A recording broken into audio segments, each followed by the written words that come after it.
परम दयाल सतगुरु दयाल के चरणों में प्रणाम करते हुए सभी साधक बंधु बांधव, अभी बड़ा अच्छा भजन चल रहा था कि दूसरों का दुख दूर करने वाले तेरा दुख दूर करेंगे राम। ये वृत्ति आना बड़ा मुश्किल होती है, और ये आ जाए तो बेफिक्र हो जाता है, क्योंकि करता धरता तो वही है। पता नहीं किस प्रारब्ध के कारण उतार चढ़ाव जीवन में आते हैं। कई कटुतापूर्ण वातावरण भी होता है, कोई प्रेमपूर्ण वातावरण भी होता है, कुछ अपने होते हैं, कुछ अपने पराये होते हैं, और कुछ पराये अपने हो जाते हैं। ये सब चीज में हमारा अपना कर्म प्रमुख भूमिका रखता है कि हमारे अंदर क्या चल रहा है।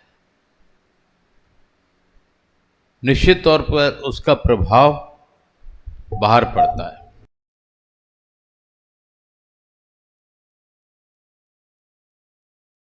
कई बार अकबर बादशाह का एक किस्सा सुनाने में आता है, सुनाया भी है कई बार। एक बार बीरबल और अकबर ने कहा कि मैं थोड़ा नगर का भ्रमण कर लूं, मैंने क्या क्या बनाया है, क्या क्या जनता को सुविधाएं दी हैं। इस इरादे से निकलना शुरू हो जाता है। भेष बदल करके अकबर बादशाह और बीरबल निकलते हैं। कई धर्मशालाएं बनी थी। बीरबल से पूछा ये किसने बनाई? हुजूर आपने बनाई। कई तालाब बने थे, ये किसने बनाए? आपने बनाए। ऐसे कई चीज जो थी जो बादशाह के माध्यम से बनी थी। ऐसा सब कुछ चलता रहा तो बड़ा खुश हुए वो। एक जगह उन्होंने एक किसान एक खेत जोत रहा था, उसकी भी दाढ़ी वाड़ी थी।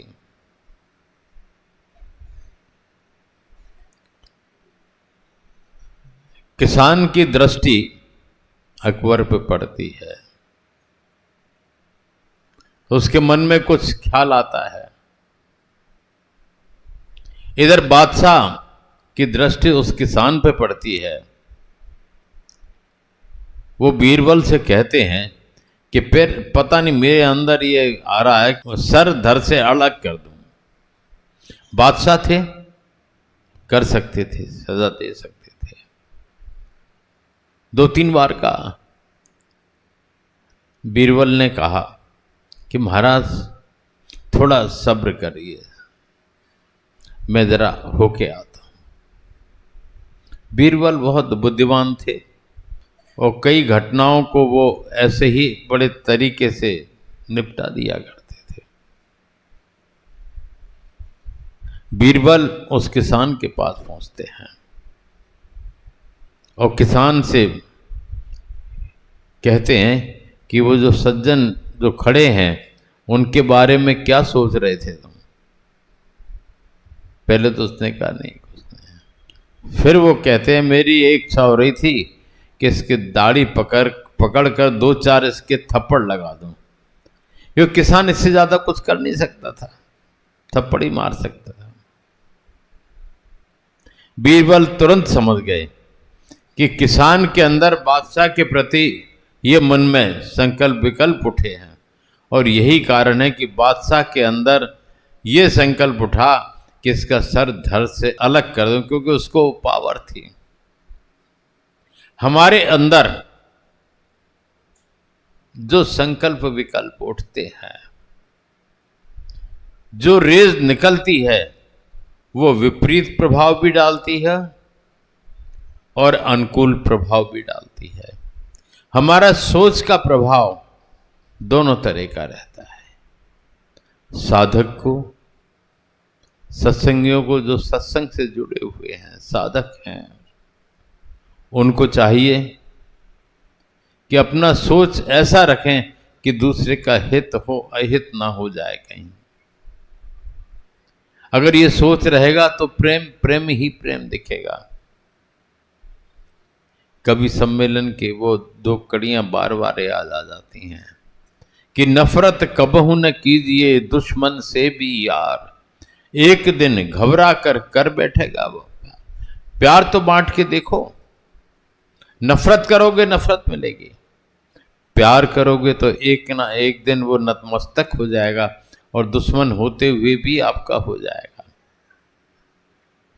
सत्संग यही सिखाता है, महापुरुष यही सिखाते कि छोटा बनो, अहंकार पैदा मत करो। विडंबनाएं, तकलीफें अहंकार की वजह से होती हैं। और हम उस मार्ग में हैं जो सब कुछ जानता है, उससे कुछ छिपा हो तो फिर हम को क्रोध या कुछ चीजें आना चाहिए। जब मालूम है कि उसके अलावा और कोई जाननहार है ही नहीं, तो उसको पता है तो कोई ना कोई कारण है, ठीक है, सबसे भली चुप, फिर ये कह दिया है। और जो चुप हो रहता है उसकी पावर और बढ़ जाती है, दूसरे और उससे घबराने लगते हैं, पता नहीं कौन सी ताकत है इसमें, इस पर असर ही नहीं हो रहा। और जहां उथलापन आ गया तो वहां सब कुछ निकल जाता है। बंद मुट्ठी लाख की है, खुल जाए तो खाक की है। हम लोगों पे भी बड़ा भ्रम रहता है दुनिया का कि पता नहीं कितना क्या क्या क्या नहीं है, क्योंकि बंद है और शुरू से बंद है। सब कुछ चल रहा है, उसकी मौत से चल रहा है, वो चला रहा है, चल रहा है। हम जाने और वो जाने। कभी कभी साथ में रहने वालों को कुछ झलक वलक हो जाती हो, लेकिन अधिकतर धोखे में ही रहते हैं। तो अपनी ताकत को संजोए के रखें, अपनी ताकत को उस दिशा में लगाएं कि परमात्मा की कृपा निरंतर हमारे ऊपर आए। अंदर का सोच अपने लक्ष्य की तरफ रखें ताकि हमारा जो लक्ष्य है वो उनकी कृपा से हमको प्राप्त हो और छोटी मोटी चीजें समाप्त होती जाएं। साधक को इन सब चीजों की बहुत आवश्यकता है, सोच के धैर्य से चलने की आवश्यकता है, और धीरे धीरे सब होगा। धीरे धीरे रे मना धीरे सब कुछ होए, माली सींचे सो घोड़ा ऋतु आए। अगर फल का वृक्ष लगाएं और 100 घड़े पानी डाल दें और सोचे कि अभी फल मिल जाए, तो नहीं मिलता। लेकिन अगर जब प्रेम से सींचते रहेंगे तो एक ना एक दिन निश्चित है वो फलीभूत होगा और हमको फल देगा। वही स्वभाव आदमी का होना चाहिए। नदियां न पीवे अपनो जल, वृक्ष न खावे अपना फल। वृक्ष अपने फल नहीं खाता है, नदी अपना जल नहीं पीते, सदैव दूसरे को। वही मनुष्य जीवन बताया है कि दूसरों के लिए, अपने लिए क्या, काय का दुख काय का सुख। जहां अपन सीमित हो जाते हैं वहीं दुख ही दुख है, जहां विशालता हृदय की हो जाती है वहां दुख नहीं होता, व्यापक रूप हो जाता है। और वो परमात्मा, वो ईश्वर, उसका भी व्यापक रूप है, और वे व्यापकता के कारण उस सबको, छोटे को बड़े को अपना ही समझते हैं और अपनी कृपा का पात्र समझते हैं, और निरंतर उनकी कृपा बरसती रहती है। हम सभी को चाहिए कि सच्चे साधक बने, हृदय की सच्चाई रखें।